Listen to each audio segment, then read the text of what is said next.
important qualities. If you have chronic pain or chronic illness and you're trying to heal and you're actually trying to feel better and take back your life and be able to live with greater comfort and ease and be able to do stuff you care about and be able to have purpose and be able to connect with what matters in life so you feel like your life is meaningful, because that's really what it's all about. Like, do we have purpose?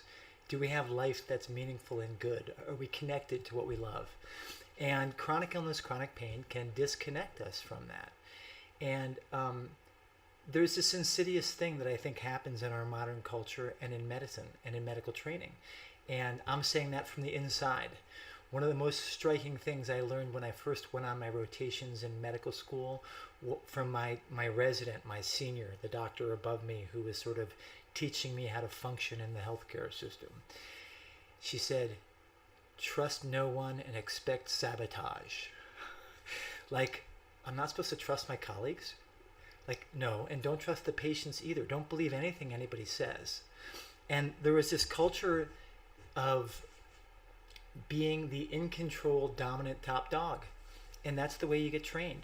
And on a certain level, it makes sense because, if somebody comes into the emergency room and they've had multiple trauma, you need the head surgeon or doctor to be able to be like a general and being like, da, ba, ba, ba, do this. Fluids, oxygen, monitor, prepare for surgery, get this kit, that. You gotta follow orders and go, right? And there's a way that conventional medicine is really great at dealing with acute problems, and that structure and hierarchy and order is great. And the doctor's in charge, and he gives orders to the people underneath him, and the patient receives the care kind of passively. And that's great for acute care. Sometimes that's what you need, and I'm not knocking that. I have nothing but respect for the healthcare system and the amazing miracles that happen every day. And the troopers, the warriors, the people who are out there fighting that war again and bringing people back from the edge of death. It's amazing. It's amazing what happens. I just actually saw a friend today who had been sick for days. He didn't want to go to the doctor, and I spent an hour with him getting him to go to the doctor. But this is another issue.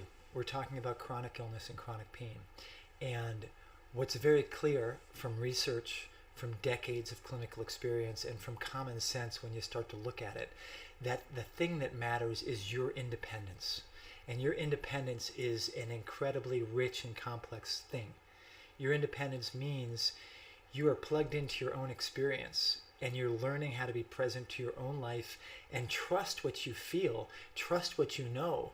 Build your own intuitive capacity to know what you need and do it. That's an inside-out process.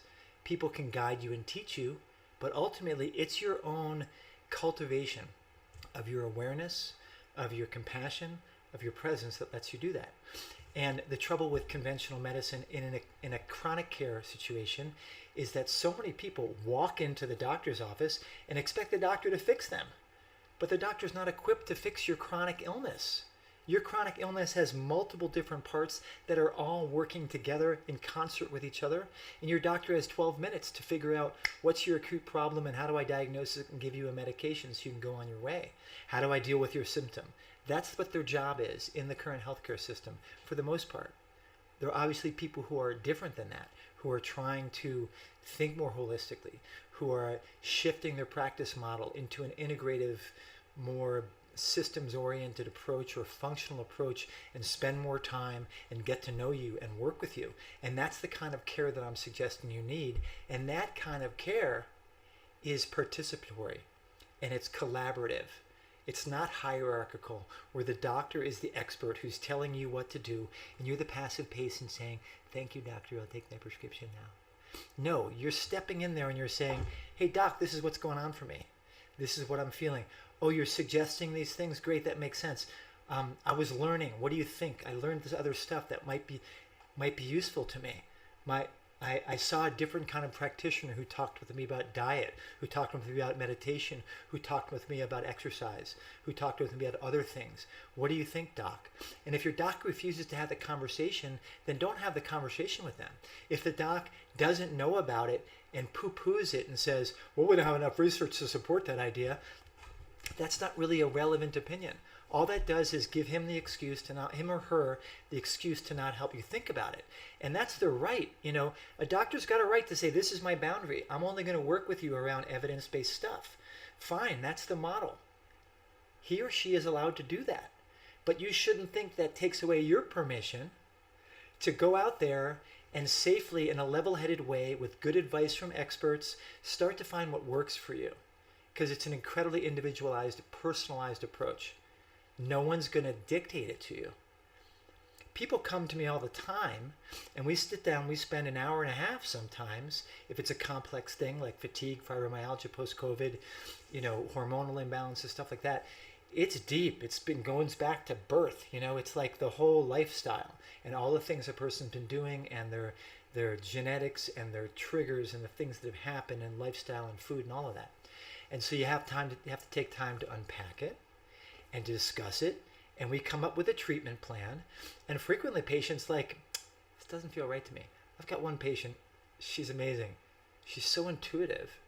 You know, she's had a very stressful life. She had a lot of stuff going on, typical syndrome, chronic pain, adrenal dysfunction. She came to me and we did all this workup and testing, and then she got pregnant.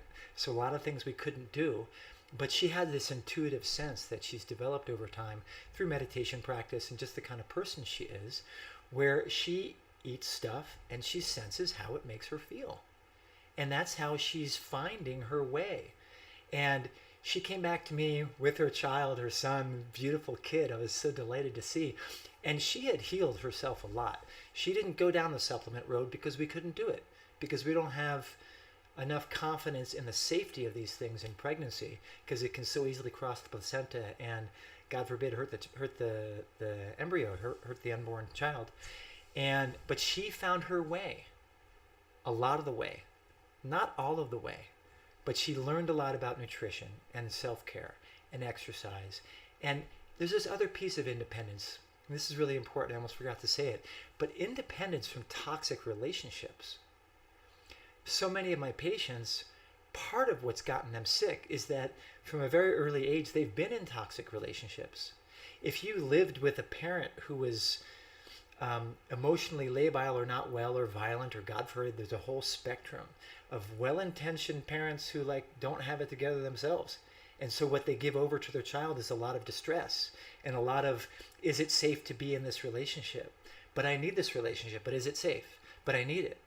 And so, you know, I'm not trying to play psychologist, but just something I've observed so many times that you actually see in the literature is like, okay, someone who experienced abuse as a child frequently finds abusive relationships because it's familiar.